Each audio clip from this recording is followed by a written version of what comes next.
அஸ்ஸலாமு அலைக்கும். ஹாய். இன்றைக்கி என்ன கிளாஸ் பார்க்க போகிறோம் அப்படின்னா, நிறையா பேர் பண்ணுற மிஸ்டேக் தான். ஸோ நிறையா பேர் கேட்ட கொஷின்ஸ்க்கான ஆன்சருமே இந்த வீடியோவில் இருக்கும். ஸோ ஸ்கிப் பண்ணாமல் பாருங்கள். ஸோ கிளாஸ்க்குள்ளே போகிறதுக்கு முன்னாடி நம்ம சேனல் பற்றின சின்ன இன்ட்ரோவோட கிளாஸ்க்குள்ளே போகலாம். நம்ம பார்த்தீங்க அப்படின்னா ஃப்ரீயாக மெஹந்தி கிளாஸ் எடுத்துகிட்ருக்கோம். ஸோ நீங்கள் இந்த ஃப்ரீ மெஹந்தி கிளாஸில் ஜாயின் பண்ணணும் அப்படின்னு நினச்சிங்கன்னா ஸ்க்ரீனில் தெரிகிற வாட்ஸ்அப் நம்பருக்கு மெசேஜ் பண்ணுங்கள். ஸோ உங்களுக்கு வந்து டீட்டெயில் சென்ட் பண்ணுறோம். அது இல்லாமல் நம்மக்கிட்ட மெஹந்தி ரிலேட்டடான ப்ராடக்ட்ஸுமே எல்லாமே அவைலபிளாக இருக்குது. ஸோ உங்களுக்கு மெஹந்தி வேணும், இல்லை மெஹந்தி ரிலேட்டடான ப்ராடக்ட்ஸ் வேணும் அப்படின்னா ஒரு பெஸ்ட்டான ப்ரைஸில் பெஸ்ட்டு குவாலிட்டியில் நம்மள்கிட்ட கிடைக்கிது. ஸோ தாராளமாக உங்களுக்கு வேணும் அப்படின்னா ஸ்க்ரீனில் தெரிகிற வாட்ஸ்அப் நம்பருக்கு வாட்ஸ்அப் பண்ணி உங்களோட ஆர்டர் ப்ளேஸ் பண்ணிக்கோங்க. ஸோ இது மட்டும் இல்லாமல் நம்ம வந்து பேசிக் டு அட்வான்ஸ் கிளாஸ் வந்து எடுத்துகிட்ருக்கோம். ஸோ அந்த பேசிக் டு அட்வான்ஸ் கிளாஸில் பார்த்தீங்க அப்படின்னா உங்களுக்கு A to Z எல்லாமே வந்து சொல்லி கொடுத்துருவோம். லைன்ஸ் போடுறதுலேருந்து நீங்கள் எப்படி பிஸ்னஸ் டெவலப் பண்ணணும், நீங்கள் எப்படி வந்து பிஸ்னஸ் கொண்டுட்டு போகணும் அப்படின்ற வரைக்கும் உங்களுக்கு எல்லாமே வந்து சொல்லி கொடுத்துருவோம். ஸோ அதில் பார்த்தீங்கன்னா நீங்கள் ஜாயின் பண்ணணுன்னாலும் ஸ்க்ரீனில் தெரிகிற நம்பருக்கு காண்டாக்ட் பண்ணலாம். ஸோ இந்த ஃப்ரீ கிளாஸில் இப்போ என்ன சொல்லி தருவீங்க அப்படின்னா உங்களுக்கு பேசிக்கான எல்லா விஷயங்களும் சொல்லி தந்துடுவோம். பட் நீங்கள் பேசிக் டு அட்வான்ஸ் கிளாஸில் ஜாயின் பண்ணுறீங்க அப்படின்னா அது ஃப்ரீ கிளாஸாக இருக்காது. கண்டிப்பாக அது வந்து ஃபீஸ் பே பண்ணி படிக்கிற கிளாஸாக தான் இருக்கும். ஓகேவா? ஸோ அப்படி வந்து உங்களுக்கு ஃபீஸ் பே பண்ணி நான் படிக்கணும் அப்படின்னு நினச்சிங்கன்னா அதே அந்த சேம் டைம் பார்த்தீங்கன்னா A to Z மெஹந்தி பற்றி எல்லாமே தெரிஞ்சுக்கணும், கற்றுக்கணும், மிக்ஸாலஜி உட்பட எல்லாமே நான் கற்றுக்கணும் அப்படின்னு நினச்சிங்கன்னா தாராளமாக நீங்கள் பேசிக் டு அட்வான்ஸ் கிளாஸில் ஜாயின் பண்ணிக்கலாம். ஸோ இப்போ வாங்க கிளாஸ்க்குள்ளே போகலாம். ஸோ இப்போ வந்து என்ன அப்படின்னா என்னடா ஸ்டார்டிங்லேருந்து லைன்ஸே சொல்லித்தராங்க அப்படின்னு நீங்கள் நினைக்கலாம். ஸோ நான் எதுக்கு லைன்ஸை வந்து இந்த அளவுக்கு நான் சொல்லித்தரேன், ஒரு ஸ்டூடெண்ட்ஸ் வந்து தப்பாக போட்டாலும் ரீடு பண்ணுங்க நான் அப்படின்னு சொல்கிறதுக்கான காரணம் என்ன, ப்ராக்டிஸ் வெல் அப்படின்னு நான் போடுறதுக்கான காரணம் என்ன அப்படின்னா நீங்கள் லைன்ஸ் வந்து ப்ராப்பராக போட்டுட்டீங்க அப்படின்னாலே மெஹந்தியில் நீங்கள் வந்து என்ன சொல்கிறது, நீங்கள் தான் கிங் அப்படின்னு சொல்லலாம். அந்தளவுக்கு வந்து லைன்ஸ் வந்து ஒரு பேசிக்கான விஷயம், அந்த சேம் டைம் ரொம்ப ரொம்ப ரொம்ப முக்கியமான விஷயம். ஓகேவா? ஸோ நான் வந்து சொல்லிக் கொடுத்தேன். ஃபர்ஸ்ட்டு வந்து கிரிட்டில் வந்து நான் சொல்லிக் கொடுத்தேன். ஸோ நிறையா பேர் கிரிட்டில் வந்து மிஸ்டேக்ஸ் பண்ணியிருந்தீங்க. லைன்ஸ் வந்து எனக்கு ப்ராப்பராக வரமாட்டேங்குது அந்த மாதிரிலாம். ஸோ அதுக்காக தான் பார்த்திங்கன்னா இந்த கிளாஸ். ஓகேவா? ஸோ ஃபர்ஸ்ட் பாக்ஸில் நான் போட்டிருக்க மாதிரி லைன்ஸை வந்து எப்போதும் என்ன பண்ணுங்கன்னா லெஃப்ட் டு ரைட்டு. ஓகேவா? ஸோ அந்த மாதிரியே போடுங்க. நான் போட்டிருக்க மாதிரி ஈவனான கேப்பில் ஒரே லைனாக நீங்கள் போட்டு ப்ராக்டிஸ் பண்ணணும். ஓகே? ஸோ செகண்ட் பாக்ஸில் நான் சொல்லியிருக்க மாதிரி மேலேருந்து கீழே வர மாதிரி லைன்ஸ் போட்டிருக்கேன். ஸோ அதுவுமே ஈவனான கேப்பில் வந்து போட்டிருக்கேன். கரெக்டாக? அட் த சேம் டைம் பார்த்தீங்க அப்படின்னா ஒரு லைன்ஸ்க்கு இடையிலையும் ஈவனான டிஸ்டன்ஸும் இருக்கும். அதே மாதிரி அந்த திக்னஸ் பார்த்திங்கன்னா ஒரு லைனுக்கும் இன்னொரு லைனுக்கும் மாறுபாடு இல்லாமல் ஒரே மாதிரி ஸ்டார்டிங்கில் நீங்கள் என்ன ப்ரெஷர் கொடுத்து லைன்ஸ் போடுறீங்களோ டில் எண்டு வரைக்கும் அதே ப்ரெஷர் கொடுத்தே நீங்கள் வந்து லைன்ஸ் போட்டிங்கனாலே உங்களுக்கு ஈஸியாக இருக்கும். ஓகேவா? ஸோ லைன்ஸ் பொறுத்த வரைக்கும் நான் ஃபஸ்ட்டு 2 மெத்தடு, தேர்டு நான் என்ன சொல்கிறேன் அப்படின்னா இந்த மாதிரி சைடாக போடுற மாதிரி நீங்கள் வந்து லைன்ஸ் போட்டு ப்ராக்டிஸ் பண்ணுங்கள். ஓகே? ஸோ சைடானா நான் போட்டிருக்க மாதிரியே நீங்கள் என்ன போடுங்க, இதே மாதிரி போட்டு ப்ராக்டிஸ் பண்ணுங்கள். ரொம்ப பெரிய பெரிய கேப் விட்டு போடாமல் ரொம்ப சின்ன கேப் விட்டு நீங்கள் போட்டிங்க அப்படின்னாலே நீங்கள் பெருசாக நீங்கள் கிரிட்ஸ் போடுறதுக்கோ இல்லை பெருசாக நீங்கள் செக்குடு பாக்ஸ் போடுறதுக்கோ உங்களுக்கு வந்து ரொம்ப ஈஸியாக இருக்கும். ஓகேவா? இப்போ நான் சொல்லிக் கொடுத்தது எல்லாமே சிங்கிள் லைன்ஸில் நான் சொல்லிக் கொடுத்துருக்கேன்ல. ஸோ அதே மாதிரியே பார்த்தீங்கன்னா டபுள் லைன்லையும் போட்டு ப்ராக்டிஸ் பண்ணுங்கள். அதே மாதிரி 3 லைன்ஸ் யூஸ் பண்ணியும் ப்ராக்டிஸ் பண்ணுங்கள். ஓகேவா? ஸோ அந்த மாதிரிலாம் பண்ணும்போது உங்களுக்கு ஈஸியாக இருக்கும். ஸோ ப்ராக்டிஸ் பண்ணும்போது என்னடா இதே சொல்லித்தராங்களே, ஸோ என்னடா இதே தான் இருக்குமா அப்படின்ற மாதிரி இல்லாமல் இது எல்லாத்தையும் நீங்கள் ப்ராக்டிஸ் பண்ணிட்டீங்கன்னா நீங்களாகவே ஒரு அட்வான்ஸ் லெவல் வரைக்கும் போயிடலாம். ஓகேவா? இது எல்லாமே பேசிக்கான விஷயங்கள். அதனால தான் உங்களுக்கு நான் இந்த அளவுக்கு சொல்லித்தரேன். ஓகே? ஸோ அதே மாதிரி பார்த்தீங்கன்னா லைன்ஸ் போடும்போது எனக்கு கையெலாம் நடுங்குது அப்படின்னு சொல்கிறீங்க.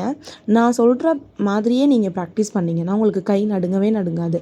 அதாவது என்ன அப்படின்னா எல்லாருமே ஒரு 4-5 லைன்ஸ் போட்டதுக்கப்புறம் ஃபோட்டோ எடுத்து எனக்கு அனுப்புகிறீங்க. அப்படி அனுப்ப வேணாம். கண்டிப்பாக வந்து ஒரு லைன்ஸ் போடுறீங்கன்னா அது ஒரு பேஜ் ஃபுல்லாக போட்டு பாருங்கள். அப்போயே உங்களுக்கு நல்ல டிஃப்ரென்ஸ் தெரியும். ஸ்டார்டிங்கில் நீங்கள் போட்ட லைன்ஸ்க்கும் லாஸ்ட்டாக நீங்கள் பேஜ் முடியும் போது போடுற லைனுக்கும் உங்களுக்கு டிஃப்ரென்ஸ் தெரியும். ஓகேவா? அதனால தான் நான் சொல்கிற விஷயம் என்ன அப்படின்னா ஒரு எலமெண்ட்ஸாக இருந்தாலும் சரி, இல்லை ஒரு லைன்ஸாக இருந்தாலும் ஒரு பேஜ் ஃபுல்லாக போடுங்க, இல்லை 5 to 10 டைம்ஸ் பக்கம் போடுங்க அப்படின்னு நான் சொல்கிறேன். ஓகேவா? ஸோ நான் இப்போ என்ன போடுறேன் அப்படின்னா ஒரு திக் லைனு, 2 தின் லைனு, ஒரு திக் லைனு ஒரு 2 தின் லைன் அதே மாதிரியே போடுங்க. ஸோ இதெல்லாம் பார்த்தீங்க அப்படின்னா நெக்ஸ்ட்டு நம்ம பார்டர் பெல்ட் டிசைன்ஸ்லாம் யூஸ் பண்ணுவோம். ஸோ அதுக்கு வந்து இது ரொம்ப யூஸ்ஃபுல்லாக இருக்கும். சரியா? ஸோ அந்த மாதிரி போடுறதுக்கு இந்த மாதிரி திக் லைனும் தின் லைனுமா நீங்கள் வந்து போடுங்க. ஃபஸ்ட்டு ஒரு 4 லைன் போட்டுட்டு அதுக்கப்புறம் 2 லைனை தின் லைன் கொடுங்க, 2 லைனை திக் லைன் கொடுங்க. ஸோ இதே மாதிரி போடுங்க. நான் இப்போ போட்டிருக்க மாதிரி ஸ்ட்ரெயிட்டாக, அதாவது லெஃப்ட் டு ரைட் போடுற மாதிரியும் போடுங்க. அதுக்கப்புறம் ரைட் டு லெஃப்ட் போகிற மாதிரி, அப்புறம் அப் டு டவுன் வர மாதிரியும் போடுங்க. அதே மாதிரி சைடாக இப்போ நான் போடுறேன் பார்த்தீங்களா, அந்த மாதிரி சைடாகவும் போடுங்க. ஏன்னா நான் எல்லாத்தையுமே போட்டு காட்டினேன் அப்படின்னா கண்டிப்பாக வீடியோ இன்னும் லென்த்தாக போகும். அது போடக்கூடாது, அப்படி இருக்கக்கூடாதுன்றதுனால நான் ஒரு பாக்ஸாக போட்டு காட்டுறேன். பட் நீங்கள் என்ன பண்ணுங்கள், நான் ஆல்ரெடி சொன்ன மாதிரி 4 டைரெக்ஷன்லையும், அதாவது ரைட்டு டு லெஃப்ட் போடுங்க. அதே மாதிரி மேலேருந்து கீழே பார்த்த மாதிரி போடுங்க. அது மாதிரிலாம் போடும்போது உங்களுக்கு நல்லா வந்து ப்ராக்டிஸ் ஆகிடும். ஓகேவா? இப்போ நான் போகிற மாதிரி சைடாகவுமே போட்டு ப்ராக்டிஸ் பண்ணுங்கள். ஓகே? ஸோ நான் சொன்ன மாதிரி 4 லைன் போட்டு அதில் 2 லைன் தின் லைனாகவும் 2 லைன் வந்து திக் லைனாகவும் கொடுங்க. ஓகேவா? ஸோ நெக்ஸ்ட்டு வந்து நிறையா பேர் கேட்ட கொஸ்டின் என்ன அப்படின்னு பார்த்தீங்கன்னா, லைன்ஸ் போடுறதா இருந்தாலும் சரி, இல்லை டிசைன்ஸ் போடுறதா இருந்தாலும் எங்களுக்கு ஹேண்ட் ரொம்ப ஷேக் ஆகுது, ரொம்ப வந்து கை நடுங்குது, அதனாலவே வந்து எங்களுக்கு ஒரு லைன்ஸாக இருந்தாலும் ப்ராப்பராக வரமாட்டேங்குது அப்படின்னு சொல்கிறீங்க. ஸோ அதுக்கான ரீசன் என்ன அப்படின்னா, உங்களுக்கு வந்து ப்ராக்டிஸ், ஃபஸ்ட்டு வந்து ப்ராக்டிஸு, ரெண்டாவது எவ்வளோ ப்ராக்டிஸ் பண்ணாலும் எங்களுக்கு வந்து கை நடுங்குது அப்படின்னு சொல்கிறவங்களுக்கு ஃபஸ்ட்டு நீங்கள் ஹேண்ட் போடும்போது ஹேண்டை வந்து கீழே ஒரு சர்ஃபேஸில் வந்து பேஸ் பண்ணிக்கணும். ஓகேவா? ஸோ வந்து நல்லா இப்போ நான் போடுறதுல பார்த்தீங்கன்னா என்னோட சுண்டு விரல், அதுக்கப்புறம் மோதிர விரல், நடுவிரல் 3மே வந்து கீழே உள்ள இடத்துல வந்து இருக்கும். அந்த மெஹந்தி பிடிச்சிருக்க அந்த கட்டை விரலும் ஆள்காட்டி விரல் மட்டும்தான் வந்து இதாகுமே தவிர, மேலே இருக்குமே தவிர, மற்ற எல்லா இடமுமே என்னோடய பாம்லேருந்து என்னோடய கை எல்லாமே வந்து கீழே ஒரு சர்ஃபேஸில் இருக்குது. பார்த்தீங்களா? ஸோ அந்த மாதிரி ஒரு இடத்துல பேஸ் பண்ணிவிட்டு நீங்கள் போடும்போது உங்களுக்கு அந்த ஹேண்ட் ஷேக் வந்து இருக்காது, கை நடுக்கம் வந்து கண்டிப்பாக இருக்காது, கொஞ்சம் கம்மியாகும். இல்லை அப்படின்னா என்ன பண்ணணும், உங்களோட இப்போ நீங்கள் ரைட் ஹேண்டில் வந்து யூஸ் பண்ணுறீங்கன்னா உங்களோட லெஃப்ட் ஹேண்ட் வச்சு உங்களோட ரைட் ஹேண்டை வந்து லைட்டாக வந்து பிடிச்சிக்கோங்க. ஓகேவா? கீழே வந்து லைட்டாக கொஞ்சம் உங்கள் பேலன்ஸ் வச்சுட்டு அதுக்கப்புறம் நீங்கள் போட ஸ்டார்ட் பண்ணுங்கள். உங்களுக்கு கண்டிப்பாக அந்த ஹேண்ட் ஷேக் அப்படின்றது வந்து இருக்காது, நல்லாவே தவிர்த்துக்கலாம். ஸோ நான் வந்து செகண்ட் பாக்ஸ் முடிச்சிருக்கேன். ஸோ இது என்ன போடுறேன் அப்படின்னா, ஃபர்ஸ்ட்டு நம்ம போட்ட லைன்ஸையும் செகண்டாக போட்ட லைன்ஸையும் யூஸ் பண்ணி செக்டு பாக்ஸ் போட போகிறோம். ஸோ அந்த செக்குடும் எப்படி போடுறேன் அப்படின்றது பாருங்கள். ரொம்ப சின்ன லைனு, ஈவனான கேப்பு, ஸோ ஈவனான சைஸு. ஓகேவா? ஸோ அந்த மாதிரி போடும்போது நீங்கள் எவ்வளோ மைன்யூட்டான டிசைன்ஸ் போட்டாலும் ஈஸியாக நீங்கள் வந்து போட்டுடலாம். நீங்கள் இல்லை இவ்வளோ பெரிய கிரிட்ஸ்க்கு நீங்கள் வந்து செக்குடு போடுறதா இருந்தாலும் ஈஸியாக வந்து போட்டுடலாம். ஓகேவா? ஸோ நான் சொன்ன மாதிரி லெஃப்ட் டு ரைட் போட்டுட்டேன். இப்போ பார்த்தீங்கன்னா மேலேருந்து கீழே வர மாதிரியோ இல்லை கீழேருந்து மேலே போகிற மாதிரியோ உங்களுக்கு என்ன வாட்டம் கரெக்டாக இருக்கோ அந்த மாதிரி என்ன பண்ணுங்கள், லைன்ஸ் போட்டு செக்குடு பாக்ஸ், ரொம்ப சின்ன செக்குடு பாக்ஸ் போட்டு நீங்கள் வந்து ப்ராக்டிஸ் பண்ணுங்கள். ஏன்னா நம்ம சின்னதாக போட்டு ப்ராக்டிஸ் பண்ணிட்டோம் அப்படின்னாலே பெருசாக போடுறது வந்து ஈஸியாக வந்துடும். ஓகேவா? நம்ம ஸ்டார்டிங்லேயே பெருசாக வந்து போட்டுட்டோம் அப்படின்னா அடுத்து நம்ம சின்ன விஷயங்கள், அதாவது சின்னதான டிசைனோ சின்னதான செக்குடோ போடும்போது நம்மளுக்கு அது கொஞ்சம் கஷ்டமாக தெரியும். ஓகேவா? அதனால தான் நான் ஸ்டார்டிங்லேயே இந்த மாதிரி மைன்யூட்டாக போடுங்க, ரொம்ப குட்டி கேப் விட்டு லைன்ஸ் போட்டு ப்ராக்டிஸ் பண்ணுங்க அப்படின்னு நான் சொல்கிறது. ஓகே? ஸோ நான் சொன்ன மாதிரி ஸ்டார்டிங் 2 போட்டோம்ல, 2 செக்குடு 2 பாக்ஸில் போட்ட லைன்ஸ் யூஸ் பண்ணி இது வந்து நான் போட்டிருக்கேன். நெக்ஸ்ட்டு எப்படின்னா நம்ம இதிலேயே வந்து சைடாக போடுறது. ஓகேவா? ஸோ சைடாக போடுற லைன்ஸ் வந்து போட்டுட்ருக்கேன். ஸோ சைடாக போடும்போது கொஞ்சம் ஃபாஸ்ட்டாக வரும். ரீசன் என்னென்னா, நம்ம செக்குடு பாக்ஸாக போடுறத விட இந்த சைடாக போடுற பாக்ஸ் வந்து மேக்ஸிமம் எல்லாருக்கும் கொஞ்சம் ஈஸியாக வரும். ஓகேவா? ஸோ நம்ம அதிகமாக வந்து இந்த மாதிரி சைடாக போடுறது தான் நம்ம வந்து யூஸ் பண்ணுவோம் கிரிட்ஸுக்கெலாம். ஸோ அதனாலவே மேக்ஸிமம் இது வந்து கொஞ்சம் ஈஸியாக உங்களுக்கு வந்துடும். ஸோ இதே மாதிரியே நீங்களும் போடுங்க. சிங்கிள் லைன்ஸ்லையும் போடுங்க, அதே மாதிரி டபுள் லைன்ஸ்லையும் போடுங்க. இது மாதிரிலாம் நீங்கள் போட்டு ப்ராக்டிஸ் பண்ணும்போது கண்டிப்பாக உங்களுக்கு வந்து ஈஸியாக லைன்ஸ் வந்து வந்துடும்.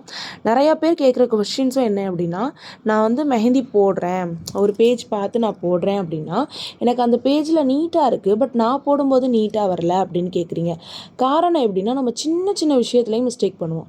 லைக் வந்து லைன்ஸ் மேக்ஸிமம் ஒரு டிசைன் எடுத்துக்கிட்டிங்க அப்படின்னா லைன்ஸில் நீங்கள் வந்து பார்க்கலை, மிஸ்டேக் பண்ணுறீங்கன்னா நீங்கள் பார்த்துருக்க ஒரு டிசைன் வந்து கண்டிப்பாக ஒரு ப்ரோ ஆர்டிஸ்ட்டாக ஒரு நல்ல மெஹந்தி ஆர்டிஸ்ட் போட்டிருப்பாங்க. ஸோ அவங்களோட ஃபினிஷிங் வந்து பார்த்திங்கன்னா கண்டிப்பாக உங்களுக்கு வந்திருக்காது. காரணம் நம்ம இப்போ தான் ஸ்டார்ட் பண்ணியிருக்கோம் அப்படிங்கிறப்ப நம்ம அசால்ட்டாக போடுவோம். அந்த லைன்ஸ்லாம் அவ்வளோ கவனம் போட மாட்டோம். பட் அவங்களோட லைன்ஸ்லாம் பார்த்திங்கன்னா அவ்வளோ அவ்வளோ பர்ஃபெக்டாக இருக்கும். கரெக்டாக? ஸோ அந்த மாதிரியான சின்ன சின்ன விஷயங்களையும் நம்ம பார்த்தோம் அப்படின்ட்டாலே நம்மளுக்கு வந்து நீங்கள் பார்க்குற ஒரு டிசைனை அப்படியே காப்பி பண்ணி பேஸ்ட் பண்ணலாம். ஓகேவா? லைக் வந்து டாட் வைக்கிற விஷயமா இருக்கட்டும், ஹம்ப் போடுற விஷயமா இருக்கட்டும், எல்லாத்துலேயுமே வந்து நீங்கள் நல்ல ஒரு ப்ராக்டிஸ் வந்து எடுத்துக்கோங்க. நல்லா ப்ராக்டிஸ் பண்ணி நல்லா உங்களுக்கு ஈவனாக வர மாதிரி போட்டு நல்லா ப்ராக்டிஸ் பண்ணிட்டீங்கனாலே எந்த டிசைன் நீங்கள் கொடுத்தாலும் கண்ணை மூடிட்டு போட்டுடலாம். ஓகேவா? ஸோ அதுதான் ஒரு மெயின் விஷயம். ஸோ இப்போ நான் வந்து சின்ன சின்னதாக உங்களுக்கு போட்டு காட்டினேன். அதுலேயே கிரிட் டிசைனுக்கு வந்து பெருசு பெருசாக இப்போ வந்து போடுறேன். ஏன்னா கிரிட் டிசைனில் வந்து நிறையா பேர் மிஸ்டேக் பண்ணது வந்து இந்த செக்குடு பாக்ஸில் தான். ஓகேவா? ஸோ எல்லோரும் ஒரு பாக்ஸ் வந்து குட்டியாக, ஒன்று பெருசாக, ஒன்று வந்து ரொம்ப என்ன சொல்கிறது செவ்வகம் மாதிரி, ஒன்று வந்து நல்லா சதுரமாக, அந்த மாதிரிலாம் போட்டிங்க. ஸோ அந்த மாதிரிலாம் இல்லாமல் நீட்டாக போடணும் அப்படின்றதுக்காக தான் அகைன் வந்து உங்களுக்கு சொல்லி காட்டுறேன். ஸோ இந்த மாதிரி ஈவனாக வந்து போடுங்க. நான் மேலே சொல்லி கொடுத்த எல்லா லைன்ஸையுமே நீங்கள் போட்டு ப்ராக்டிஸ் பண்ணிங்கனாலே இந்த லைன்ஸ் இப்போ நீங்கள் போடுற கிரிட் டிசைன்ஸ்லாம் உங்களுக்கு ஈஸியாக வரும். ஓகேவா? ஸோ அதுதான் ஒரு மெயின் விஷயம். அடுத்தது நிறையா பேர் கேட்குறது என்னென்னா, நீங்கள் போடுற மெஹந்தியில் உள்ள ஃப்ளோ வந்து நாங்கள் மார்க்கெட்டில் வாங்குகிற மெஹந்தியில் வரமாட்டேங்குது அப்படின்னு. கண்டிப்பாக அது வரவே வராது. காரணம் என்ன அப்படின்னா, நம்ம ஆர்கானிக்காக மெஹந்தி ரெடி பண்ணுறோம். அந்த சேம் டைம் பார்த்தீங்க அப்படின்னா அந்த மெஹந்தியும் ஃப்ளோ செக் பண்ணுவோம். எல்லா விஷயங்களும் இருக்குது. அந்த டிப்போட சைஸ்லேருந்து எல்லாமே இருக்குது. ஸோ இது எல்லாமே பார்த்து தான் நாங்கள் வந்து மெஹந்தி ரெடி பண்ணுறோம். ஸோ அதனால தான் எங்களுக்கு தின்னாக வேணுன்ற இடத்துல தின்னாக போடுவோம், திக்காக வேணுன்ற இடத்துல திக்காக போடுறோம். பட் நம்ம மெஹந்தி மார்க்கெட்டில் வாங்குகிற மெஹந்தி பார்த்திங்க அப்படின்னா அந்த மாதிரி இருக்காது. நல்ல ஒரு பெரிய ஒரு ஹோல் இருக்கும். கரெக்டாக? ஸோ அதில் நம்ம போடும்போது என்ன தான் நீங்கள் ப்ரெஷர் ஹேண்டில் பண்ணாலும் அவ்வளோ சீக்கிரம் வந்து உங்களால் தின்னான டிசைன்ஸ்லாம் போட முடியாது. லைன்ஸுமே உங்களுக்கு ப்ராப்பராக வரவே வராது. காரணம் வந்து நம்ம மார்க்கெட்டில் வாங்குகிற மெஹந்தி தான். ஓகேவா? மெயினாக நான் அதனால தான் வந்து ஸ்டார்ட் பண்ணும்போதே சொல்கிற விஷயம் என்ன அப்படின்னா, உங்களால் முடிஞ்சிச்சு அப்படின்னா 15 ரூபா தான். அதாவது மார்க்கெட்டில் வாங்குகிற மெஹந்தி 15 ரூபா தான். இப்போ நான் சேல் பண்ணுற மெஹந்தி வந்து 15 ரூபா தான் ப்ராக்டிஸ் மெஹந்தி. இப்போ நான் என்கிட்ட தான் வாங்கணும்னு சொல்லலை. இதை விட கம்மியாக யாராச்சும் கொடுத்தாலும் வாங்குங்க. பட் மேக்ஸிமம் எல்லோரும் 20 ரூபாய்க்கு கம்மியாக கொடுக்க மாட்டாங்க. அதையும் நான் சொல்லிக்கிறேன். ஸோ இந்த மாதிரி ப்ராக்டிஸ் மெஹந்தியில் வாங்கி நீங்கள் ப்ராக்டிஸ் பண்ணும்போது கண்டிப்பாக உங்களுக்கு வந்து நல்ல ஒரு ஃப்ளோ கிடைக்கும். உங்களுக்கு ஒரு கான்ஃபிடென்ட் கிடைக்கும். நீங்கள் மெஹந்தி வந்து ஸ்டார்டிங்கில் போடும்போதே நல்லா வரல அப்படின்னா கண்டிப்பாக ஸ்டார்டிங்லேயே உங்களுக்கு வந்து அப்செட் ஆயிடுவீங்க. எனக்கு வரவே இல்லை அப்படின்னு ஸ்கிப் பண்ணிட்டு போயிடுறாங்க நிறையா பேர். ஸோ நான் சொல்கிற விஷயம் என்னென்னா, செலவு பண்ணுறது பண்ணுறோம். எக்ஸ்ட்ரா ஒரு 5 ரூபா 10 ரூபா செலவு பண்ணாலும் ப்ராப்பராக நீங்கள் கற்றுக்கிட்டிங்கன்னா உங்களுக்கும் சாட்டிஸ்ஃபேக்ஷனாக இருக்கும். உங்களுக்கு ஒரு லைன்ஸ் போட்டுட்டோம், நம்ம ஒரு விஷயம் பண்ணுறோம் அப்படின்றப்ப ஒரு மனசு வந்து திருப்தியாக இருக்கும். ஓகேவா? ஸோ இப்போ நான் என்ன போட்டிருக்கேன் அப்படின்னு பார்த்தீங்கன்னா, சிங்கிள் லைன்ஸில் கிரிட்ஸ் யூஸ் பண்ணி உங்களுக்கு காட்டியிருக்கேன். அடுத்தது டபுள் லைன்ஸில் கிரிட்ஸ் யூஸ் பண்ணியிருக்கேன். அடுத்தது ட்ரிபிள் லைன், அதாவது 3 லைன்ஸ் யூஸ் பண்ணியும் செக்குடு பாக்ஸ் வந்து போட்டு காட்டியிருக்கேன். அடுத்தது திக் லைன் யூஸ் பண்ணி போட்டு காட்டுறேன். ஸோ இதே மாதிரியே பார்த்தீங்கன்னா நீங்களும் எல்லாத்தையுமே ப்ராக்டிஸ் பண்ணி அதை வந்து ஃபோட்டோ எடுத்து எனக்கு வாட்ஸ்அப் குரூப்பில் இருக்கிற ஸ்டூடெண்ட்ஸ் வந்து வாட்ஸ்அப்பில் மெசேஜ் பண்ணுங்கள். ஸோ இந்த லைன்ஸ் பொறுத்த வரைக்கும் நீங்கள் கேட்ட எல்லா டவுட்ஸுக்கும் ஆன்சர் பண்ணிட்டேன்னு நினைக்கிறேன். ஸோ இதுக்கு மேலே எதுவும் உங்களுக்கு டவுட்ஸ் இருக்குன்னா தாராளமாக எனக்கு வாட்ஸ்அப்பில் மெசேஜ் பண்ணுங்கள். ஸோ நீங்கள் வந்து கிளாஸில் ஜாயின் பண்ணலை பட் டவுட் இருக்குது அப்படின்னா கண்டிப்பாக வந்து கமெண்ட்ஸ்லையும் வந்து நீங்கள் கேட்கலாம். அதுலேயுமே வந்து உங்களுக்கு நான் கிளியர் பண்ணி வைக்கிறேன். நீங்கள் வந்து நம்மளோட மெஹந்தி கிளாஸ், அதாவது ஃப்ரீ கிளாஸ்லேயோ இல்லை வந்து பேசிக் டு அட்வான்ஸ் பெய்ட் கிளாஸ்லேயோ நீங்கள் ஜாயின் பண்ணணும்னு நினச்சிங்கன்னா ஸ்க்ரீனில் தெரிகிற வாட்ஸ்அப் நம்பருக்கு வாட்ஸ்அப் பண்ணுங்கள். ஸோ நான் வந்து அதை பற்றின டீட்டெயில்ஸும் சென்ட் பண்ணி வைக்கிறேன். ஸோ அவ்வளோதான். இந்த கிளாஸ் எல்லாத்தையும் நீங்கள் போட்டு பார்த்துட்டு ஃப்ரீ கிளாஸ் ஸ்டூடெண்ட்ஸாக இருந்தீங்க அப்படின்னா வாட்ஸ்அப்பில் மெசேஜ் பண்ணுங்கள்.